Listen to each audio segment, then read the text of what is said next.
배란된 흔적인 황체에서 만들어지는 황체 호르몬 프로게스테론이 두꺼워진 자궁 내막을 아기가 착상을 할 수 있는 모드로 바꿔주는 역할을 하게 됩니다. 수치가 어느 정도 되어야 되나요? 수치가 높을수록 그럼 임신이 잘 되나요? 이런 질문들 많이들 하세요.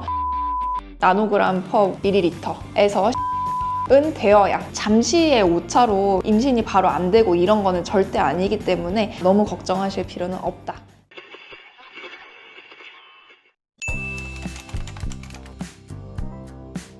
안녕하세요. 서울 IN 이재경입니다. 난임병원에서 피검사 기다릴 때 임신 수치만큼 환자분들한테 많이 불안하게 만드는 숫자가 바로 황체 호르몬 수치 혹은 프로게스테론 수치입니다.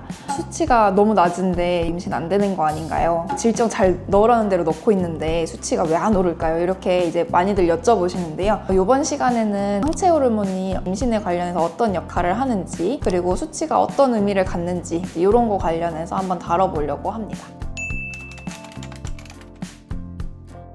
황체 호르몬이 어떤 역할을 하는지 먼저 한번 살펴볼게요. 우리가 생리 주기에 따라서 초반에는 에스트로겐이라는 호르몬이 배란을 준비하는 과정에서 난포에서 점점 나오게 되는데 요거는 자궁 내막을 두툼하게 만들어주는 역할을 하는 호르몬이고, 배란이 된 이후에 만들어진 배란된 흔적인 황체에서 만들어지는 황체 호르몬 프로게스테론이 두꺼워진 자궁 내막을 아기가 착상을 할 수 있는 모드로 바꿔주는 역할을 하게 됩니다. 그렇기 때문에 프로게스테론은 착상하는 데 있어서 반드시 필요한 호르몬이 되겠지요.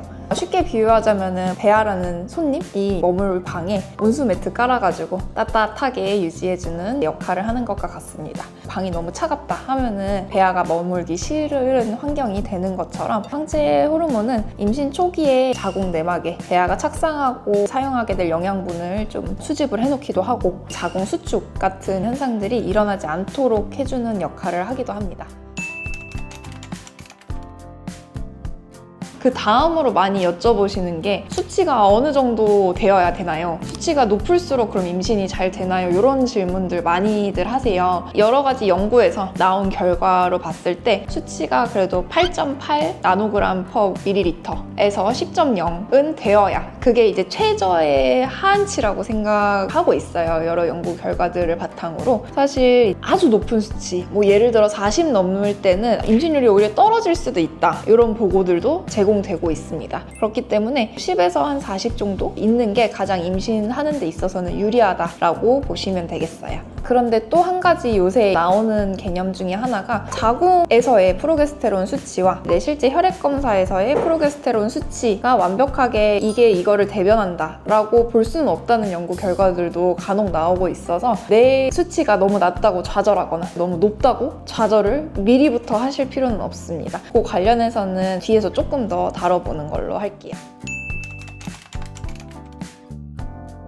아까 제가 말씀드렸던 게 자궁 안쪽에서 실질적으로 작용하는 프로게스테론의 농도와 이제 혈액에서 측정되는 농도가 일치하지는 않는다라고 말씀을 드렸어요. 그 이유에 대해서 조금 더 설명을 드릴 건데, 우리가 질정으로 약을 사용을 하게 되면은 이 질정은 혈관으로 흡수가 된 다음에 자궁으로 가는 엄청나게 먼 길을 가지는 않고요. 질정이 질 안에서 있으면 바로 위에가 자궁입니다. 그래서 바로 자궁 쪽으로 가서 역할을 할 수 있기 때문에 실제 혈액 검사상에서 수치가 잘 나타나지 않는 경우들이 있을 수 있어요. 예를 들자면은 자궁이라는 방 안은 되게 따뜻한데 거실 쪽에서 측정을 했을 때는 되게 추운 거로 생각을 해서 오인을 할 수가 있다라고 생각을 하시면 되겠습니다. 반면에 우리가 혈액으로 이제 타고서 결국 자궁으로 들어가게 되는 타이유 주사, 프롤루텍스 주사 아니면 먹는 듀파스톤 같은 그런 약제들 같은 경우에는 무조건 혈액을 통해서 자궁으로 가기 때문에 바로 수치가 혈액 검사에서도 투영이 되게 됩니다.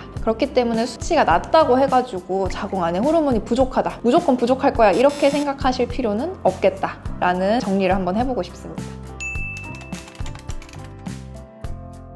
간혹 검사 당일에 질정을 깜빡했다거나 주사를 깜빡하고 안 맞고 오셔가지고 주사가 안 들어간 상태 혹은 질정이 안 들어간 상태에서 체열을 하시는 경우가 있어요. 당연히 주사나 질정이나 이제 반감기라는 게 있기 때문에 그 순간에 혈중 농도는 평소보다 낮게 나올 수밖에 없기는 합니다. 하지만 호르몬은 어느 정도 우리 몸에서 축적이 돼서 이제 작용을 하는 것도 있고, 잠시의 오차로 임신이 바로 안 되고 이런 거는 절대 아니기 때문에 질정 까먹었다, 주사 까먹었다, 너무 자책하시거나 너무 너무 걱정하실 필요는 없다라고 말씀드리고 싶습니다.